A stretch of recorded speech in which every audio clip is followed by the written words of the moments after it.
So in this video I'm going to show how to attach the throttle trigger to the carburetor. Basically there's a metal bar that will connect the top part of the carburetor to the bottom part of the carburetor, or this lever here and this lever here.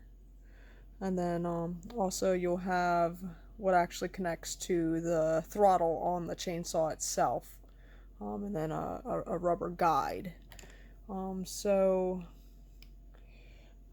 thing I do is hold this metal bar so both of the nipples, or the curved parts, are pointing to the right hand side, just like that. And I start with the top lever first and feed it through the back side. Try to do this one-handed so you can see it with the camera.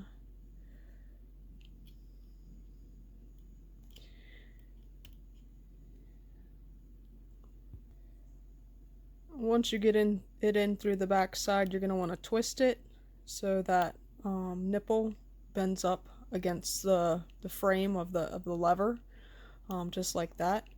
And then to get the other end in, so both of these swivel. This one swivels, and then this one swivels as well. You're basically going to push the bottom one back towards the back housing of the chainsaw, and then you're going to feed the top part in when this is at a more vertical position rather than a horizontal position. I'll see if I can capture that on camera. So I'm just going to hold this with my finger so you can pretty much see what I'm talking about. So if you push this lever back towards the back of the chainsaw, and then push the other lever that's attached to the bottom of the carburetor also back towards the bottom of the chainsaw, that puts the slot more vertical rather than horizontal. And then you can just slip this metal bar right into the slot, and then when you let it go, everything kind of falls back in place, and then you can lock the blue lever. So let me see if I can do that really quick, just to kind of show you what the finished product looks like.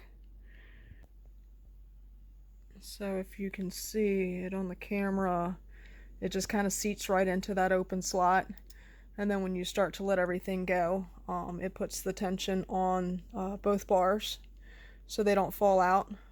So the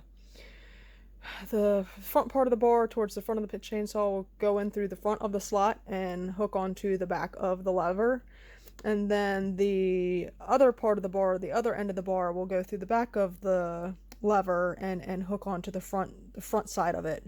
So that kind of puts the tension on it so the bar doesn't slip out. Go ahead and place this rubber gasket into the slot, right here and right here. Just slips right down. The V part goes up towards the top, and then it just slips in.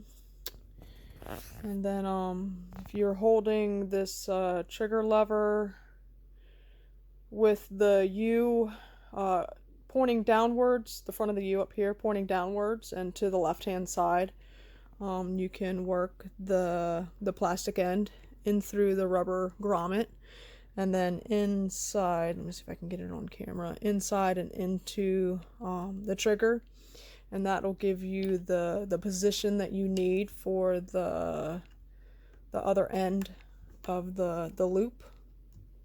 Getting hung up on the little locking mechanism. So once you push it in, it should give you the play that you need to, it actually slips in through the front into this hole right here. Feel free to move this lever back and forth to get the right angle to actually get it to slip in better. So I'm going to go ahead and do that really quick. So I guess I should have been a little more clear. So it is the bottom part of this lever that this U clips onto, and not the circle here.